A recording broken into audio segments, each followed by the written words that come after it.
নদ নদীগুলো দখলমুক্ত করতে ২৩তম দিনের মতো উচ্ছেদ অভিযান পরিচালনা করছে অভ্যন্তরীণ নৌ পরিবহন কর্তৃপক্ষ বিআইডব্লিউটিএ। সকাল থেকে তুরাগ নদের সাভারের কাউন্দিয়া এলাকায় পরিচালিত অভিযানে নদের জায়গা দখল করে মাছের অবৈধ ঘের মুক্ত করা সহ বেশ কয়েকটি স্থাপনা গুঁড়িয়ে দেওয়া হয়। মনে হচ্ছে মাছ ধরার প্রতিযোগিতা চলছে। নারী পুরুষ শিশু থেকে বয়স্ক সব বয়সী মানুষ রীতিমতো মাছ ধরার উৎসবে মেতেছে, কিন্তু বাস্তবতা ভিন্ন। এটি পাশের তুরাগ নদ থেকে কাউন্দিয়া এলাকার মরার টেক দিয়ে সাভারের দিকে বয়ে যাওয়া একটি খাল। সে খালের প্রবেশ মুখে বাঁধ দিয়ে তৈরি করা হয়েছে এই কৃত্রিম জলাধার, যার মধ্যে কয়েক বছর ধরে অবৈধভাবে মাছ চাষ করে আসছিল প্রভাবশালীরা। সকালে উচ্ছেদ অভিযানে গিয়ে বাঁধটি কেটে দেয় বিআইডব্লিউটিএ। পরে তার মুখে ও জলাধারের ভেতরে মাছ ধরতে নেমে পড়ে স্থানীয়রা। তবে এটিকে ব্যক্তি মালিকানাধীন জায়গা বলেই দাবি করেন স্থানীয়রা।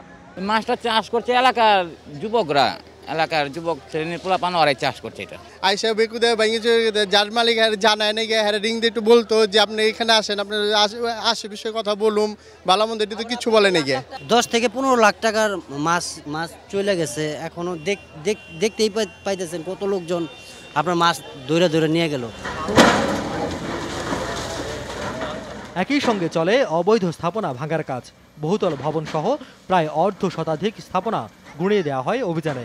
এ সময় তুরাগের জায়গা দখল করে বালি ফেলে যারা ভরাট করেছে তাদের পরিচয় জানাতে পুরস্কার ঘোষণা করেন কর্তৃপক্ষ। সেই তথ্য আমাদের কাছে দিতে পারলে তার নাম আমরা গোপন রেখে তাকে আমরা পুরস্কৃত করব। এবারের অভিযান যাতে টেকসইভাবে করা যায় সেই পরিকল্পনা নিয়েই উচ্ছেদ কার্যক্রম চলছে বলে জানান কর্মকর্তারা। টেকসই একটা অভিযান পরিচালনা করতে গিয়ে আমাদের টার্গেট কিন্তু হচ্ছে না, আমরা ফুলফিল করতে পারছি না। কিন্তু আমরা মনে করছি যে দিন যতই লাগুক আমরা একেবারে ভালোভাবেই এই বিষয়গুলো অপসারণ করে যাব, যাতে আর পুনরায় আমাদেরকে আবার অপসারণ প্রক্রিয়ায় না আসতে হয়। 2 দফার অভিযানে এই পর্যন্ত অন্তত 4,500-এরও বেশি অবৈধ স্থাপনা উচ্ছেদ করা হয়েছে বলে জানিয়েছে বিআইডব্লিউটিএ। রিয়াজ রায়হান, যমুনা নিউজ, ঢাকা।